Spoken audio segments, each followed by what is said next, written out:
मत्ती की पुस्तक अध्याय 15। तब यरूशलेम से कितने फरीसी और शास्त्री यीशु के पास आकर कहने लगे, तेरे चेले पुरनियों की रीतों को क्यों टालते हैं कि बिना हाथ धोए रोटी खाते हैं। उसने उनको उत्तर दिया कि तुम भी अपनी रीतियों के कारण क्यों परमेश्वर की आज्ञा को टालते हो, क्योंकि परमेश्वर ने कहा था कि अपने पिता और माता का आदर करना, और जो कोई पिता या माता को बुरा कहे वह मार डाला जाए। पर तुम कहते हो कि यदि कोई अपने पिता या माता से कहे कि जो कुछ तुझे मुझसे लाभ पहुंच सकता था वह परमेश्वर को भेंट चढ़ाई जा चुकी, तो वह अपने पिता का आदर ना करे। सो तुमने अपनी रीतों के कारण परमेश्वर का वचन टाल दिया। ये कपटियों, यशायाह ने तुम्हारे विषय में यह भविष्यवाणी की ठीक की कि ये लोग होठों से तो मेरा आदर करते हैं, पर उनका मन मुझसे दूर रहता है, और ये व्यर्थ मेरी उपासना करते हैं, क्योंकि मनुष्यों की विधियों को धर्मोपदेश करके सिखाते हैं। और उसने लोगों को अपने पास बुलाकर उनसे कहा, सुनो और समझो, जो मुंह में जाता है वह मनुष्य को अशुद्ध नहीं करता, पर जो मुंह से निकलता है वही मनुष्य को अशुद्ध करता है। तब चेलों ने आकर उससे कहा, क्या तू जानता है कि फरीसियों ने यह वचन सुनकर ठोकर खाई? उसने उत्तर दिया, हर पौधा जो मेरे स्वर्गीय पिता ने नहीं लगाया उखाड़ा जाएगा। उनको जाने दो, वे अंधे मार्ग दिखाने वाले हैं, और अंधा यदि अंधे को मार्ग दिखाए तो दोनों गड्ढे में गिर पड़ेंगे। यह सुनकर पतरस ने उससे कहा, यह दृष्टांत हमें समझा दे। उसने कहा, क्या तुम भी अब तक ना समझे हो? क्या नहीं समझते कि जो कुछ मुंह में जाता है वह पेट में पड़ता है और संडास से निकल जाता है, पर जो कुछ मुंह से निकलता है वह मन से निकलता है, और वही मनुष्य को अशुद्ध करता है। क्योंकि कुचिंता, हत्या, पर स्त्रीगमन, व्यभिचार, चोरी, झूठी गवाही और निंदा मन ही से निकलती है। यही है जो मनुष्य को अशुद्ध करती है, परंतु हाथ बिना धोए भोजन करना मनुष्य को अशुद्ध नहीं करता। यीशु वहां से निकलकर सूर और सीधा के देशों की ओर चला गया, और देखो, उस देश से एक कनानी स्त्री निकली और चिल्लाकर कहने लगी, हे प्रभु, दाऊद की संतान, मुझ पर दया कर, मेरी बेटी को दुष्ट आत्मा बहुत सता रहा है। पर उसने उसे कुछ उत्तर ना दिया, और उसके चेलों ने आकर उससे विनती करके कहा, इसे विदा कर, क्योंकि वह हमारे पीछे चिल्लाती आती है। उसने उत्तर दिया कि इजराइल के घराने की खोई हुई भेड़ों को छोड़ मैं किसी के पास नहीं भेजा गया। पर वह आई और उसे प्रणाम करके कहने लगी, हे प्रभु, मेरी सहायता कर। उसने उत्तर दिया कि लड़कों की रोटी लेकर कुत्तों के आगे डालना अच्छा नहीं। उसने कहा, सत्य है प्रभु, पर कुत्ते भी वह चूर चार खाते हैं जो उनके स्वामियों की मेज से गिरते हैं। इस पर यीशु ने उसको उत्तर देकर कहा कि हे स्त्री, तेरा विश्वास बड़ा है, जैसा तू चाहती है तेरे लिए वैसा ही हो। और उसकी बेटी उसी घड़ी से चंगी हो गई। यीशु वहां से चलकर गलील की झील के पास आया और पहाड़ पर चढ़कर वहां बैठ गया।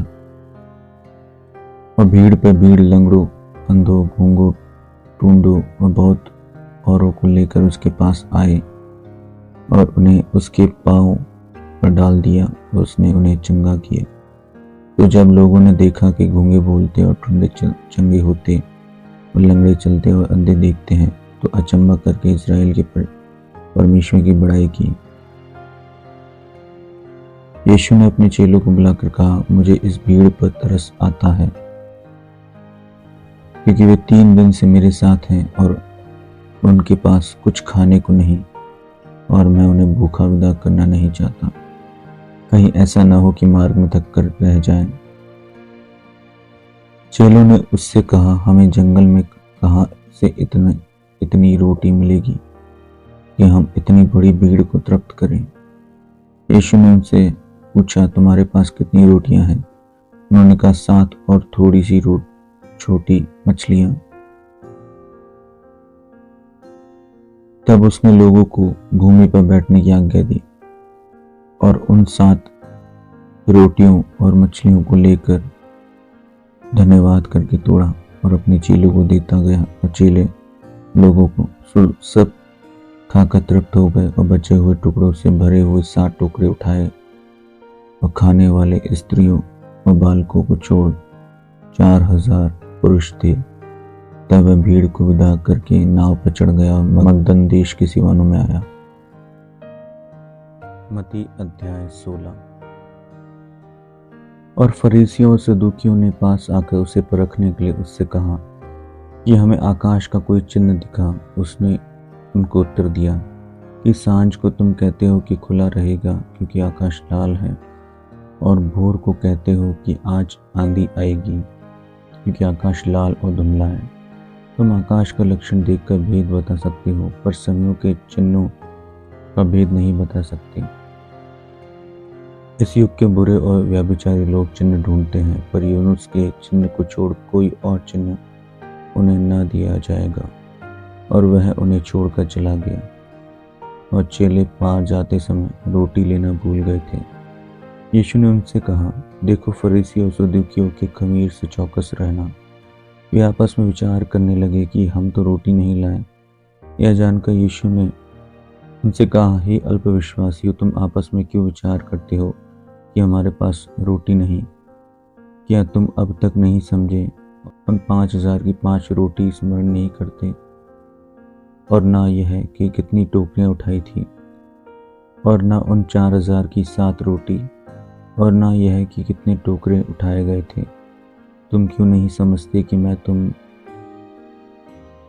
मैंने तुमसे रोटियों के विषय में नहीं कहा? फरीसियों और सदूकियों के खमीर से चौकस रहना।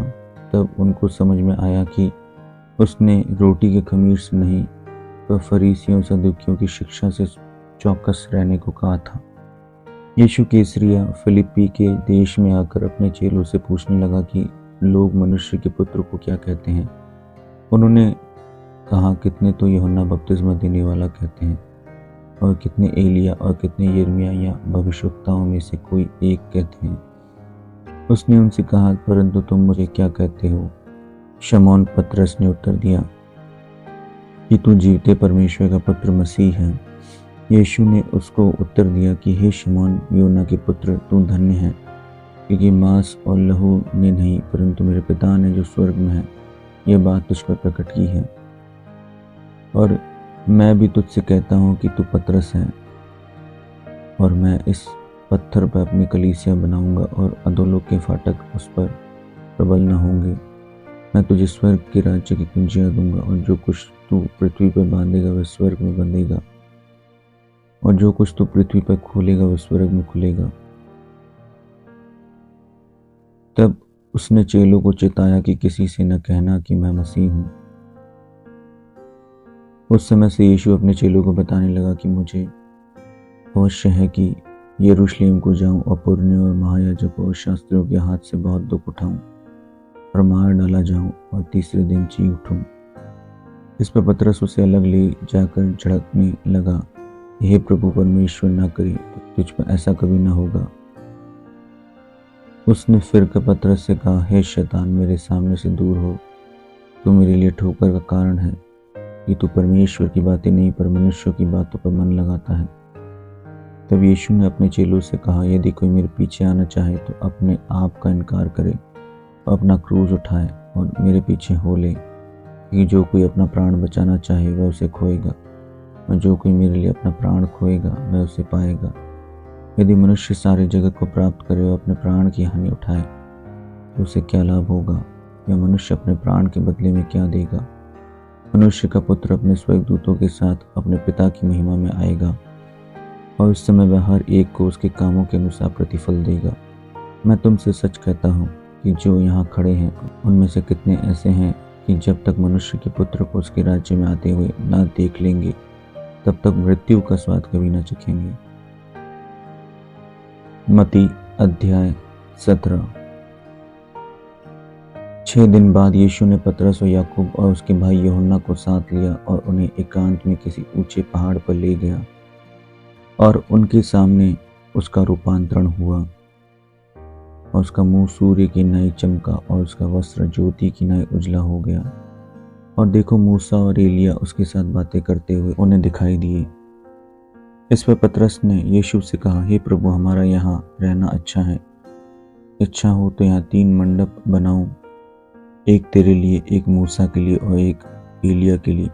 वह बोल ही रहा था कि देखो, एक उजले बादल ने उन्हें छा लिया और देखो, उस बादल में से यह शब्द निकला, ये मेरा प्रिय पुत्र है जिससे मैं प्रसन्न हूँ, इसकी सुनो। चेले यह सुनकर मुंह के बल गिर गए और अत्यंत डर गए।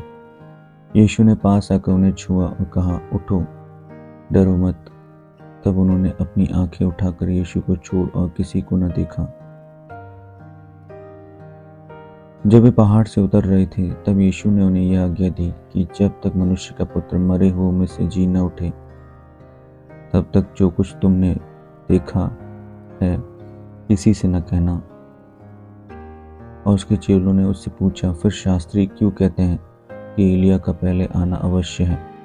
उसने उत्तर दिया कि एलिया तो आएगा और सब कुछ सुधारेगा, परंतु मैं तुमसे कहता हूँ कि यदि कि एलिया आ चुका और उन्होंने उसे नहीं पहचाना, परंतु जैसा चाहा वैसा ही उसके साथ किया। इसी रीति से मनुष्य का पुत्र भी उनके हाथ से दुख उठाएगा। तब चेलों ने समझा कि उसने हमसे यूहन्ना बपतिस्मा देने वाले के विषय में कहा है। जब वे भीड़ के पास पहुंचे तो एक मनुष्य उसके पास आया और घुटने टेक कर कहने लगा, हे प्रभु, मेरे पुत्र पर दया कर, क्योंकि उसको मिर्गी आती है और वह बहुत दुख उठाता है और बार बार आग में और बार बार पानी में गिर पड़ता है। और मैं उसको तेरे चेले के पास लाया था, पर वे उसे अच्छा नहीं कर सके। यीशु ने उत्तर दिया कि हे अविश्वासी व हठीले लोगों, मैं कब तक तुम्हारे साथ रहूंगा, कब तक तुम्हारी सहूंगा, उसे यहाँ मेरे पास लाओ। तब यीशु ने उसे गुड़का और दुष्ट आत्मा उसमें से निकला और लड़का उसी घड़ी अच्छा हो गया। तब चेलों ने एकांत में यीशु के पास आकर कहा, हम इसे क्यों नहीं निकाल सके? उसने उनसे कहा, अपने विश्वास की घटी के कारण, क्योंकि मैं तुमसे सच कहता हूं, यदि तुम्हारा विश्वास राई के दाने के बराबर भी हो तो इस पहाड़ से कह सकोगे, यहां से सरक कर वहां चला जा, तो वह चला जाएगा और कोई बात तुम्हारे लिए अनहोनी न होगी। जब वे गलील में थे तो यीशु ने उनसे कहा, मनुष्य का पुत्र मनुष्य के हाथ में पकड़वाया जाएगा और वे उसे मार डालेंगे और वह तीसरे दिन जी उठेगा। इस पर वे बहुत उदास हुए। जब वे कफरनहूम में पहुंचे तो मंदिर के लिए कर लेने वालों ने पतरस के पास आकर पूछा कि क्या तुम्हारा गुरु मंदिर का कर नहीं देता? उसने कहा, हाँ, देता तो है। जब वह घर में आया तो यीशु ने उसके पूछने से पहले उससे कहा, ये शमौन, तू क्या समझता है, पृथ्वी के राजा महसूल या कर किन से लेते हैं, अपने पुत्रों से या परायों से? पतरस ने उनसे कहा, परायों से। यीशु ने उससे कहा, तो पुत्र बच गए, तो भी इसलिए कि हम उन्हें ठोकर न खिलाएं। तू झील के किनारे जाकर बंसी डाल और जो मछली पहले निकले उसे ले, तो तुझे उसका मुंह खोलने पर एक सिक्का मिलेगा, उसी को लेकर मेरे और मैं अपने बदले उन्हें दे देना। मत्ती अध्याय 18। उसी घड़ी चेले यीशु के पास आकर पूछने लगे कि स्वर्ग के राज्य में कौन बड़ा है? इस पर उसने एक बालक को पास बुलाकर उनके बीच में खड़ा किया और कहा, मैं तुमसे सच कहता हूँ, यदि तुम ना फिरो और बालकों के समान ना बनो तो स्वर्ग के राज्य में प्रवेश करने नहीं पाओगे। जो कोई अपने आप को इस बालक के समान छोटा करेगा वह स्वर्ग के राज्य में बड़ा होगा, और जो कोई मेरे नाम से एक ऐसे बालक को ग्रहण करता है वह मुझे ग्रहण करता है। और जो कोई इन छोटों में से जो मुझ पर विश्वास करते एक को ठोकर खिलाए, उसके लिए भला होता कि बड़ी चक्की का पाट उसके गले में लटकाया जाता और वह गहरे समुद्र में डुबाया जाता। ठोकरों के कारण संसार पर हाय ठोकरों का लगना अवश्य है, पर हाय उस मनुष्य पर जिसके द्वारा ठोकर लगती है।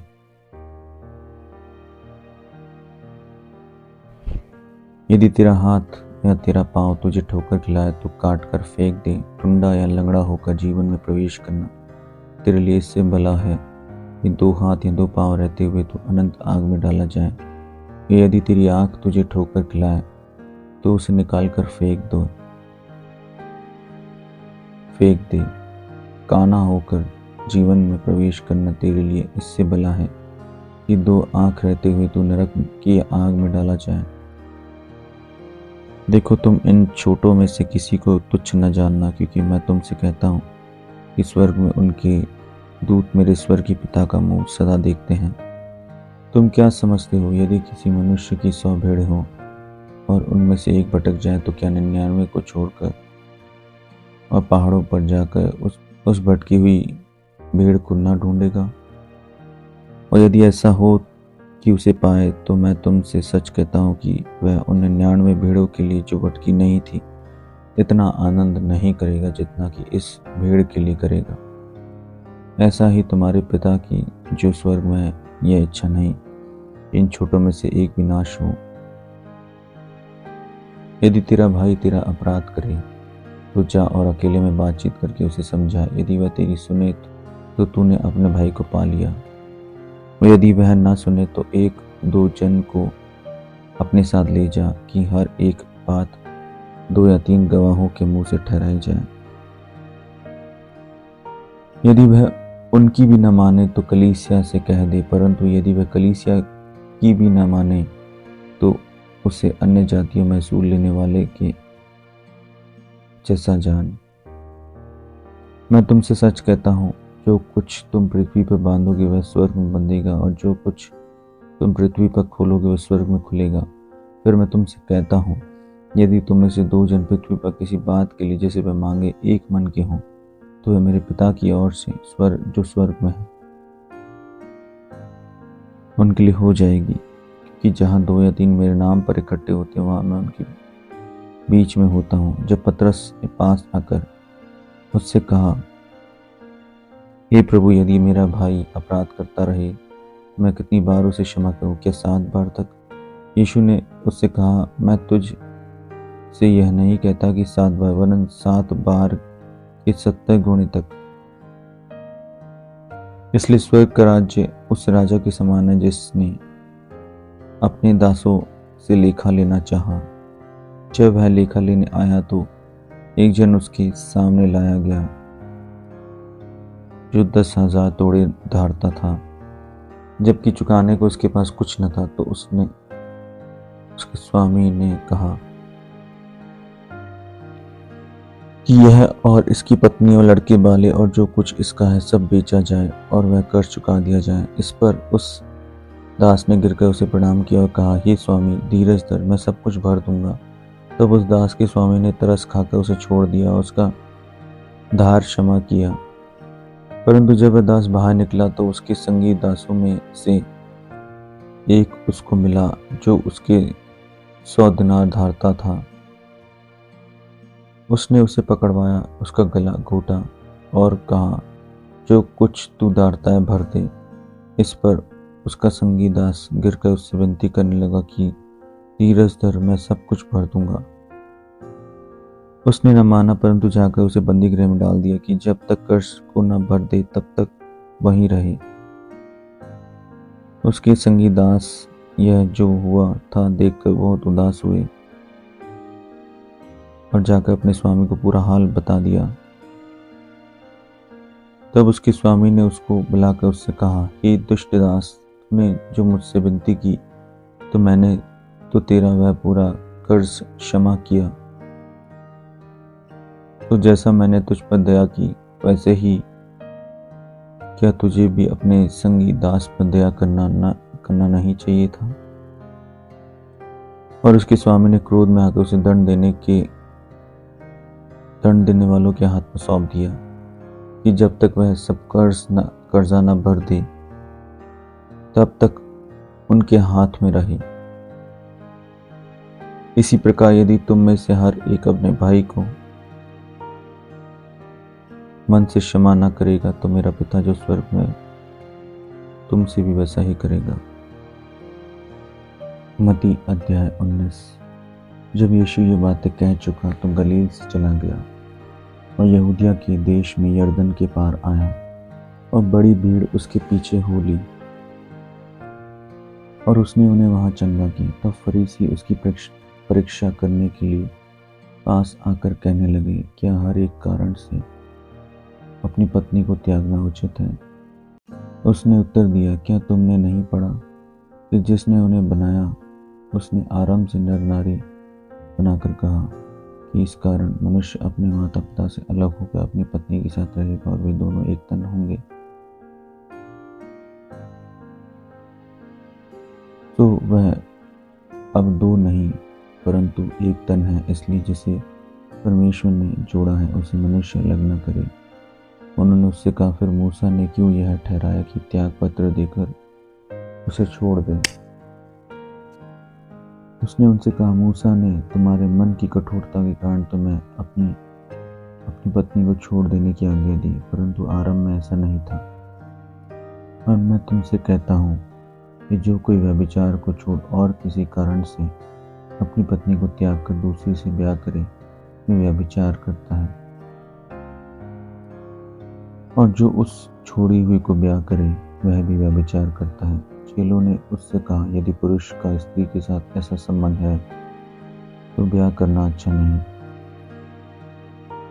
उसने उनसे कहा, सब यह वचन ग्रहण नहीं कर सकते, केवल वे जिनको यह दान दिया गया है, क्योंकि कुछ नपुंसक ऐसे हैं जो माता के गर्भ ही से ऐसे जन्मे, और कुछ नपुंसक ऐसे हैं जिन्हें मनुष्य ने नपुंसक बनाया, और कुछ नपुंसक ऐसे हैं जिन्होंने स्वर्ग के राज्य के लिए अपने आप को नपुंसक बनाया है। जो इसको ग्रहण कर सकता है वह ग्रहण करे। तब लोग बालकों को उसके पास लाए कि वह उन पर हाथ रखे और प्रार्थना करे, पर चेलों ने उन्हें डांटा। यीशु ने कहा, बालकों को मेरे पास आने दो और उन्हें मना न करो, क्योंकि स्वर्ग का राज ऐसों का ही है। और वह उन पर हाथ रख के वहां से चला गया। और देखो, एक मनुष्य ने पास आकर उससे कहा, हे गुरु, मैं कौन सा भला काम करूं कि अनंत जीवन पाऊं? उसने उससे कहा, तू मुझसे भलाई के विषय में क्यों पूछता है? भला तो एक ही है, पर यदि तू जीवन में प्रवेश करना चाहता है तो आज्ञाओं को माना कर। उसने उससे कहा, कौन सी आज्ञाएं? यीशु ने कहा, यह है कि हत्या न करना, व्यभिचार न करना, चोरी न करना, झूठी गवाही न देना, अपने पिता माता का आदर करना और अपने पड़ोसी से अपने समान प्रेम रखना। उस जवान ने उससे कहा, इन सबको तो मैंने माना है, अब मुझ में किस बात की घटी है? यीशु ने उससे कहा, यदि तू सिद्ध होना चाहता है तो जा, अपना माल बेचकर कंगालों को दे और तुझे स्वर्ग में धन मिलेगा, और आकर मेरे पीछे हो ले। परंतु वह जवान यह बात सुनकर उदास होकर चला गया, क्योंकि वह बहुत धनी था। तब यीशु ने अपने चेलों से कहा, मैं तुमसे सच कहता हूँ कि धनवान का स्वर्ग के राज्य में प्रवेश करना कठिन है। फिर तुमसे कहता हूँ कि परमेश्वर के राज्य में धनवान के प्रवेश करने से ऊंट का सुई के नाके में से निकल जाना सहज है। यह सुनकर चेलों ने बहुत चकित होकर कहा, फिर किसका उद्धार हो सकता है? यीशु ने उनकी ओर देखकर कहा, मनुष्य से तो यह नहीं हो सकता, परंतु परमेश्वर से सब कुछ हो सकता है। इस पर पतरस ने उससे कहा कि देख, हम तो सब कुछ छोड़ के तेरे पीछे हो लिए हैं, तो हमें क्या मिलेगा? यीशु ने उनसे कहा, मैं तुमसे सच कहता हूँ कि नई उत्पत्ति से जब मनुष्य का पुत्र अपनी महिमा के सिंहासन पर बैठेगा, तो तुम भी जो मेरे पीछे हो लिए हो 12 सिंहासनों पर बैठकर इज़राइल के 12 गोत्रों का न्याय करोगे। और जिस किसी ने घरों या भाइयों या बहनों या पिता या माता या लड़के बालों को या खेतों को मेरे नाम के लिए छोड़ दिया है, उसको 100 गुना मिलेगा और वह अनंत जीवन का अधिकारी होगा। परंतु बहुत तेरे जो पहले हैं पिछले होंगे और जो पिछले हैं पहले होंगे। मत्ती अध्याय 20। स्वर्ग का राज्य किसी गृहस्थ के समान है जो सवेरे निकला कि अपने दाख की बारी में मजदूरों को लगाए, और उसने मजदूरों में से 1 दिनार रोज पर ठहराकर उन्हें अपने दाख की बारी में भेजा।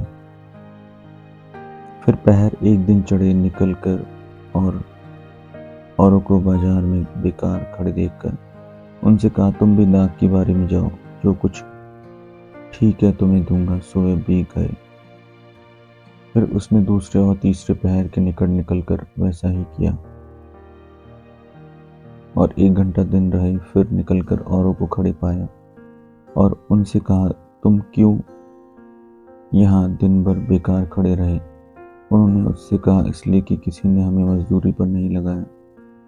उसने उनसे कहा, तुम भी दाख की बारी में जाओ। सांझ को दाख की बारी स्वामी ने अपने भंडारियों से कहा, मजदूरों को बुलाकर पिछलों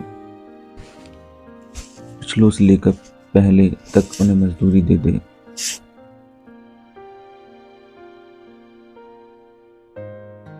सो जब वे आए जो घंटा भर दिन रहे लगाए गए थे, तो उन्हें 1 दिनार मिला।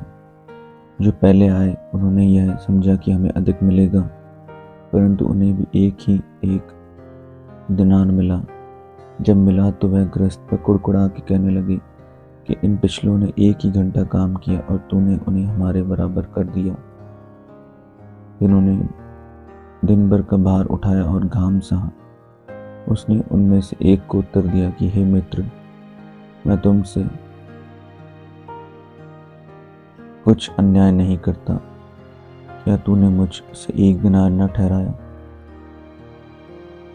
जो तेरा है उठा ले और चला जा। मेरी इच्छा यह है कि जितना तुझे उतना ही इस पिछले को भी दूं, उतना ही इस पिछले को भी दूं। क्या उचित नहीं कि मैं अपने माल से जो चाहूं सो करूं? क्या तू मेरे भले होने का बुरी दृष्टि से देखता है? इसी रीति से जो पिछले हैं वह पहले होंगे और जो पहले हैं वे पिछले होंगे। यीशु यरूशलेम को जाते हुए 12 चेलों को एकांत में ले गया और मार्ग में उनसे कहने लगा कि देखो, हम यरूशलेम को जाते हैं और मनुष्य का पुत्र महायाजक और शास्त्रियों के हाथ पकड़वाया जाएगा और वे उसको घात के योग्य ठहराएंगे और उसको अन्य जातियों के हाथ सौंपेंगे कि वे उसे ठट्टों में उड़ाए और कोड़े मारे और क्रूस पर चढ़ाए और वह तीसरे दिन जलाया जाए। तब जब्दी के पुत्रों की माता ने अपने पुत्रों के साथ उसके पास आकर प्रणाम किया और उससे कुछ मांगने लगी। उसने उससे कहा, तू क्या चाहती है? वैसे बोली, यह कह कि मेरे ये 2 पुत्र तेरे राज्य में, एक तेरे दाहिने और एक तेरे बाएं बैठे। यीशु ने उत्तर दिया, तुम नहीं जानती कि क्या मांगते हो। जो कटोरा मैं पीने पर हूँ, क्या तुम पी सकते हो? उन्होंने उससे कहा, पी सकते हैं। उसने उनसे कहा, तुम मेरा कटोरा तो पियोगे, पर अपने दाहिने बाएं किसी को बिठाना मेरा काम नहीं, पर जिनके लिए मेरे पिता की ओर से तैयार किया गया है उन्हें के लिए है। यह सुनकर 10 चेले उन दोनों भाइयों पर क्रोधित हुए।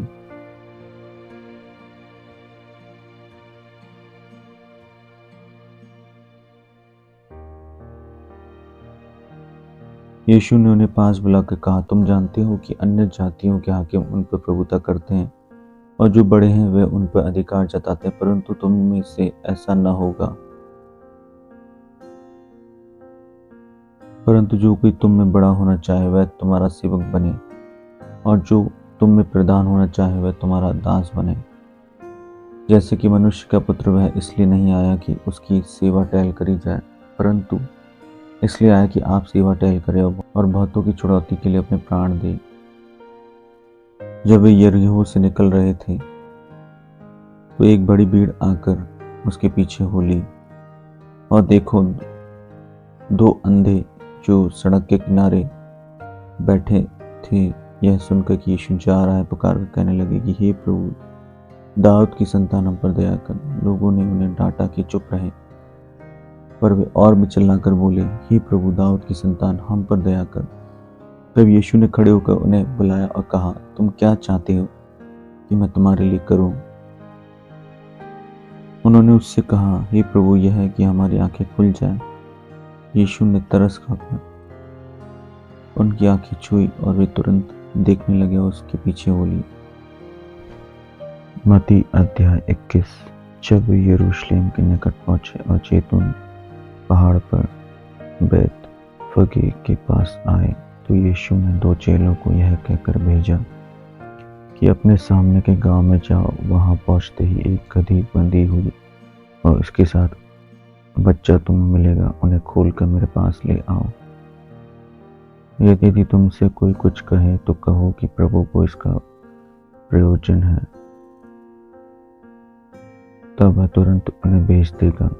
यह इसलिए हुआ कि जो वचन भविष्यवक्ता के द्वारा कहा गया था वह पूरा हो कि सिय्योन की बेटी से कहो, देख, तेरा राजा तेरे पास आता है, वह नम्र है और गधे पर बैठा है, वरन लादू के बच्चे पर। चेलों ने जाकर जैसा यीशु ने उनसे कहा था वैसा ही किया और गधी और बच्चे को लाकर उन पर अपने कपड़े डाले और वह उन पर बैठ गया। और बहुतेरे लोगों ने अपने कपड़े मार्ग में बिछाए और लोगों ने पेड़ों से डालियां काट कर मार्ग में बिछाई। और जो भीड़ आगे आगे जाती और पीछे पीछे चली आती थी, पुकार पुकार कर कहती थी कि दाऊद की संतान को होशाना, धन्य है वह जो प्रभु के नाम से आता है, आकाश में होशाना। जब उसने यरूशलेम में प्रवेश किया तो सारे नगर में हलचल मच गई और लोग कहने लगे, यह कौन है? लोगों ने कहा, यह गलील के नासरत का भविष्यवक्ता यीशु है। यीशु ने परमेश्वर के मंदिर में जाकर उन सबको जो मंदिर में लेन देन कर रहे थे निकाल दिया और सर्राफों के, कीड़े और कबूतरों के बेचने वालों की चौकियां उलट दी और उनसे कहा, लिखा है कि मेरा घर प्रार्थना घर कहलाएगा, परंतु तुम उसे डाकुओं की खो बनाते हो। और अंधे और लंगड़े मंदिर में उसके पास आए और उसने उन्हें चंगा किया। परंतु जब महायाजकों और शास्त्रियों ने इन अद्भुत कामों को जो उसने किए और लड़कों को मंदिर में दाऊद की संतान को होशाना पुकारते हुए देखा, तो क्रोधित होकर उससे कहने लगे, क्या तू सुनता है कि क्या कहते हैं? यीशु ने उनसे कहा, हाँ, क्या तुमने यह कभी नहीं पढ़ा कि बालकों और दूध पीते बच्चों के मुंह से तूने स्तुति सिद्ध कराई? तब वह उन्हें छोड़कर नगर के बाहर बेतनिया को गया और वहां रात बिताई। भोर को जब वह नगर को लौट रहा था तो उसे भूख लगी और अंजीर का एक पेड़ सड़क के किनारे देखकर वह उसके पास गया और पत्तों को छोड़ उसमें और कुछ न पाकर उससे कहा, अब से तुझ में फिर कभी फल न लगे। और अंजीर का पेड़ तुरंत सूख गया। यह देखकर चेलों ने अचंभा किया और कहा, यह अंजीर का पेड़ क्यों तुरंत सूख गया? यीशु ने उनको उत्तर दिया कि मैं तुमसे सच कहता हूं, यदि तुम विश्वास रखो और संदेह न करो तो न केवल यह करोगे जो इस अंजीर के पेड़ से किया गया है, परंतु यदि इस पहाड़ से भी कहोगे कि उखड़ जा और समुद्र में जा पड़, तो यह हो जाएगा। और जो कुछ तुम प्रार्थना में विश्वास से मांगोगे वह सब तुमको मिलेगा। वह मंदिर में जाकर उपदेश कर रहा था कि महायाजकों और लोगों के पुरनियों ने उसके पास आकर पूछा, तू ये काम किस अधिकार से करता है और तुझे यह अधिकार किसने दिया है? यीशु ने उनको उत्तर दिया कि मैं भी तुमसे एक बात पूछता हूँ, यदि वह मुझे बताओगे तो मैं भी तुम्हें बताऊंगा ये काम किस अधिकार से करता हूँ। यूहन्ना का बपतिस्मा कहाँ से था? स्वर्ग की ओर से या मनुष्यों की ओर से था। तब वे आपस में विवाद करने लगे कि यदि हम कहें स्वर्ग की ओर से तो वह हमसे कहेगा फिर तुमने उसकी प्रतीति क्यों न की, और यदि कहें मनुष्यों की ओर से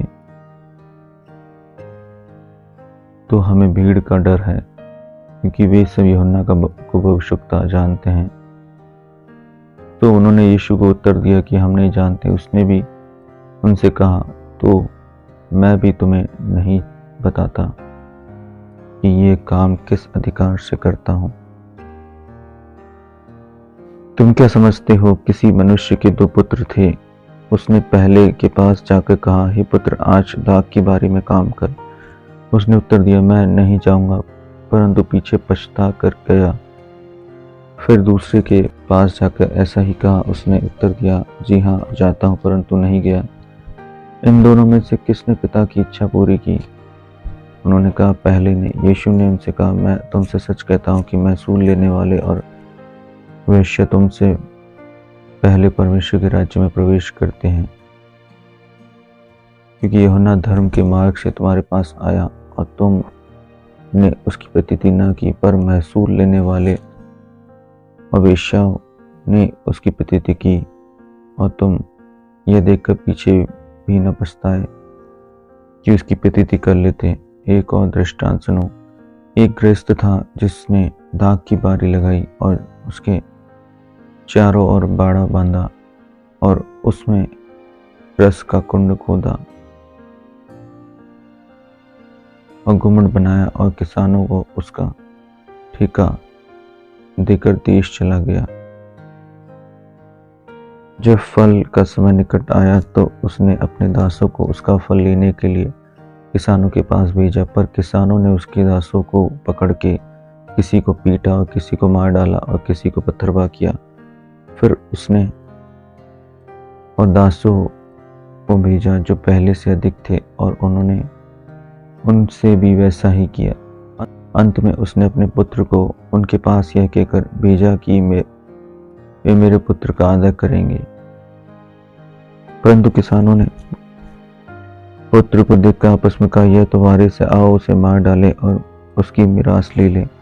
उन्होंने उसे पकड़ा और दाख की बारी से बाहर निकाल कर मार डाला। इसलिए जब दाख की बारी का स्वामी आएगा तो उन किसानों के साथ क्या करेगा? उन्होंने उससे कहा, वह उन बुरे लोगों को बुरी रीति से नाश करेगा और दाख की बारी का ठेका और किसानों को देगा जो समय पर उसे फल दिया करेंगे।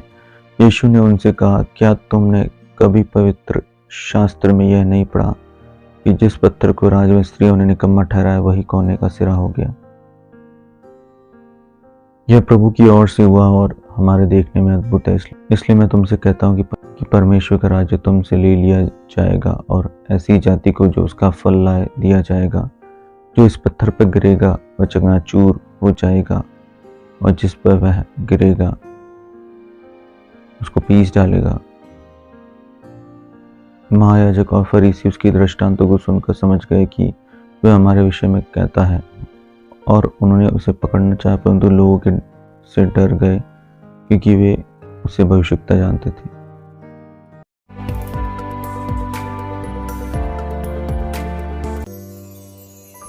यदि आप सन ऑफ जीसस मिनिस्ट्रीज की ऑनलाइन प्रार्थना सभा में शामिल होना चाहते हैं तो जूम एप्लीकेशन द्वारा यहाँ दी हुई जूम मीटिंग आईडी और पासकोड के इस्तेमाल से आप इस ऑनलाइन प्रार्थना सभा में शामिल हो सकते हैं। प्रार्थना का समय रात 9 बजे से 2 बजे तक है। इन पवित्र वचनों को सुनने से परमेश्वर आपको और आपके परिवार को आशीष दे और आपकी सारी परेशानियां दूर करे। प्रभु यीशु मसीह के नाम में आप अपने दान और दशमांश परमेश्वर की सेवा के लिए हमें चर्च में फ़ोन पे, जी पे, पेटीएम के द्वारा या फिर इस अकाउंट में भेज सकते हैं। जय मसीह।